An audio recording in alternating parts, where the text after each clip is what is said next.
أهلين بنات، كيفكم؟ شا أخباركم؟ نتمنى من كل قلبي تكونوا بخير وعلى خير. فيديو جديد نهار جديد بإذن الله. كما كتشاهدوا في العنوان غنصوب حليوه غريبه تاع كاوكاو او الفول السوداني.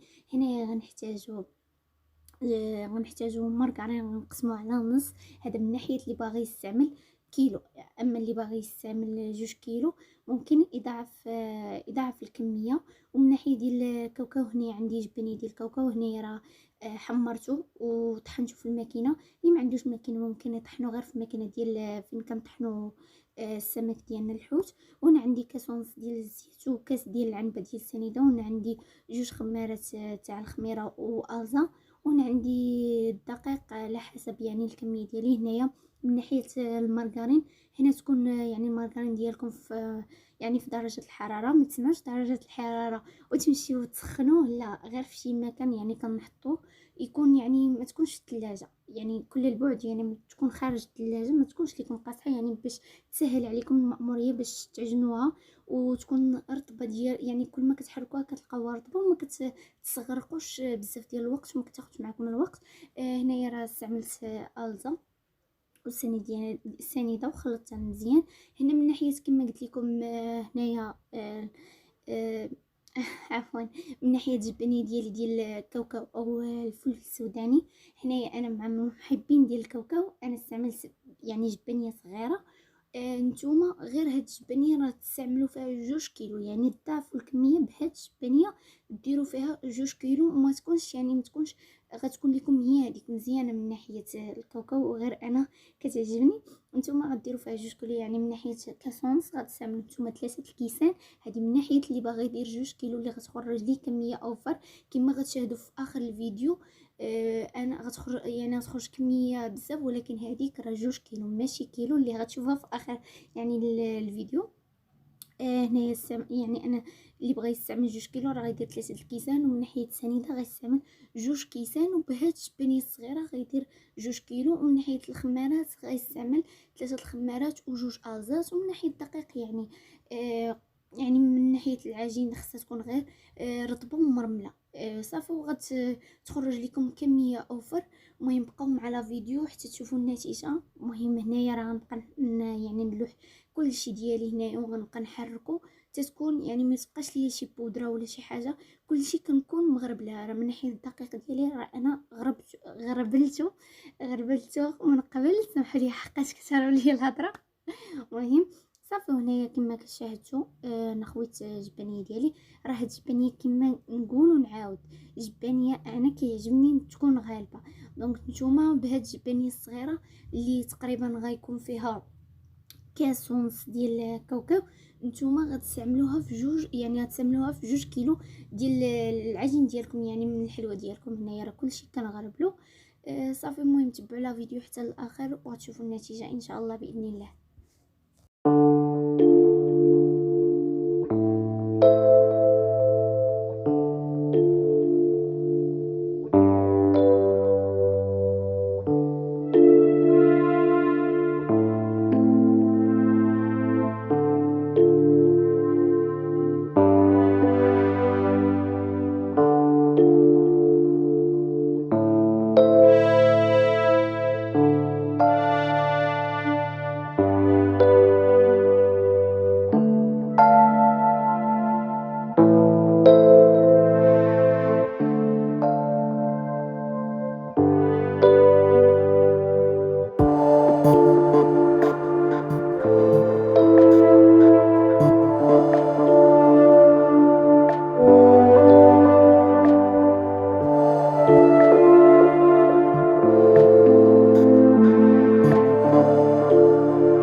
بهذا الشكل، يعني يكون مرمل، يعني فيما كتبغيو تجمعوه بهكا يعني كيبدا لكم مشقق. هذا هو العجين ديالي، كيكون غير طيب، ما تقصعوش باش يطلع معكم العجين هو هذاك. المهم صافي نوجدوا اللاطه ديالنا، ندهنوها بشويه الزيت وشويه الدقيق، يعني نغربلوه غير بحال هكا بهذه الطريقه صافي. ونبداو دابا نكورو على دوائر حتى نكملوا اللاطات. انا بالنسبه ليا الكيلو كيخرج ليا تقريبا 2 لاطات ونص لاطه. انا غير كنديرهم صغار من ناحيه اللي بغاتهم يعني يكونوا كبار. موين غتخرج لها 2 لاطات موين، يعني ما كبار ما صغار. يعني دوك اللاطات ديال الفرن بهادو يعني الا كانوا عندكم بحال هادو راه غيخرجوا لكم، الا درتو كيلو غيخرج لكم 2 لاطات ولاطه اخرى صغيره. واللي كيستعملهم كبار راه غتخرج ليه تقريبا 2 لاطات بحال هادو. المهم غنبقاو حتى نكملوا وهانتوما معايا.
المهم البنات صافي هنايا دورتهم كاملين. هنايا راه سخنت الفران ديالي يكون سخون مزيان، وهنايا صافي راه خشيتهم. صافي هنا حتى واحد شويه نضرب عليهم الطليله. فهاد اللحظه راه صافي ضربت عليهم الطليله. هنا يبداو كيتشقوا هانتوما كما كتشاهدوا، واخا غتشوفوهم يعني حميمرين هانتوما. انايا راه كاين اللي بيض كاين اللي حمر، هنايا فيهم يعني زربت عليهم. المهم حتى سجلت لكم لا فيديو في الظلام، يعني هنايا راه الليل ماشي سميتو، يعني ما كايناش الاضويه مزيان باش يبانوا لكم. هنا راه كيبانوا يعني محمرين مزيان، ولكن هما يعني واخدين لون ذهبي. صافي هذه الطريقه ديالي. كنتمنى من كل قلبي يعجبكم وينال الاعجاب ديالكم. غير خليهم باش يصدقوا لكم، خليهم يخمروا لكم واحد تقريبا 10 دقائق ولا 15 دقيقه. خليهم عاد تخشيهم في الفران، اما الى عجنتهم وخشيتهم ديريكت في الفرن ديالكم راه ما يصدقوش لكم وما غاديش يتشقوا لكم. لذلك خليهم. كنتمنى من كل قلبي يعجبكم لا فيديو ديالي وينال الاستحسان ديالكم، واي وحده ولا اي واحد دخل القناه ديالي ما ينساش ويفعل يدير اشتراك ويفعل الجرس باش يوصلوا اي جديد. وجيم وتعليق، وشكرا على التتبع ديالكم، شكرا لكم بزاف.